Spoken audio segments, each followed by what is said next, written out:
छत्तीसगढ़ विधानसभा के मानसून सत्र के दौरान आज सदन में किसानों के मुद्दों को लेकर भारी हंगामा देखने को मिला। धान के बकाये बोनस के भुगतान की तारीखों और इस साल खरीफ सीजन के लिए किसान सोसाइटियों की पंजीयन यानी कि रजिस्ट्रेशन के कड़े नियमों को लेकर सत्ता पक्ष और विपक्ष के बीच तीखी बहस हुई।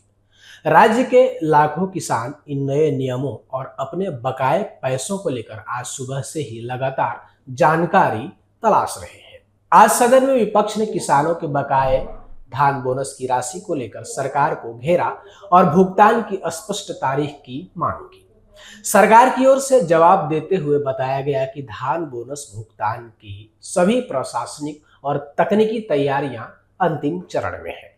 पारदर्शिता सुनिश्चित करने के लिए सभी जिलों के नोडल अधिकारियों को सोसाइटियों के डेटा को रीवेरीफाई करने के सख्त निर्देश दिए गए हैं। आगामी हफ्तों में यह राशि किस्तों के रूप में सीधे पात्र किसानों के बैंक खातों में डीबीटी के माध्यम से ट्रांसफर की जाएगी। गड़बड़ी रोकने के लिए खरीफ पंजीयन के 4 कड़े नियम लागू। बोनस के साथ साथ इस समय सबसे बड़ा विवाद नए खरीफ सीजन के लिए प्राथमिक कृषि साख सहकारी समितियों में चल रहे किसान पंजीयन के नियमों को लेकर है। बिचौलियों और फर्जीवाड़े पर लगाम लगाने के लिए सरकार ने इस बार प्रक्रिया को बेहद कड़ा कर दिया है। अनिवार्य बायोमेट्रिक वेरिफिकेशन, धान बेचने के समय और पंजीयन के दौरान किसान का बायोमेट्रिक यानी कि अंगूठे का निशान या फिर आइरिस स्कैन वेरिफिकेशन पूरी तरह अनिवार्य कर दिया गया है। दूसरा है भूइयां पोर्टल से रकबा लिंकिंग। किसानों के पंजीयन को सीधे डिजिटल लैंड रिकॉर्ड यानी कि भूइयां पोर्टल से लिंक किया जा रहा है। रकबे या खसरे में थोड़ी भी विसंगति मिलने पर रजिस्ट्रेशन स्वतः होल्ड पर चला जाएगा। तीसरा है नॉमिनी की नई व्यवस्था।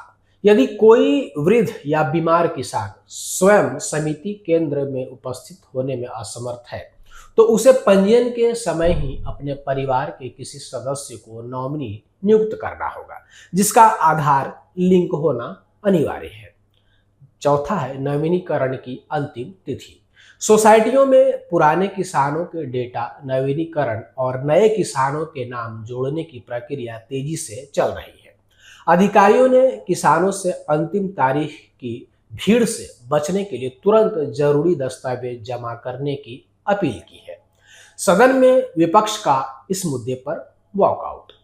विपक्ष ने इन नए नियमों को किसान विरोधी और जटिल बताते हुए आरोप लगाया है कि बायोमेट्रिक और रकबा लिंकिंग की सख्त शर्तें इनके कारण ग्रामीण इलाकों के छोटे और अनपढ़ किसानों को सोसाइटियों के चक्कर काटने पड़ रहे हैं।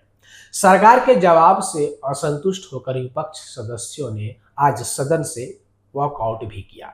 दूसरी ओर सत्ता पक्ष का कहना है कि यह नियम केवल वास्तविक किसानों के हक की रक्षा करने और अवैध धान की खपाई को रोकने के लिए बनाए गए हैं। इस मुद्दे पर अभी आगे और भी जानकारी देंगे, इसलिए हमारे साथ आप बने रहिए। जय हिंद।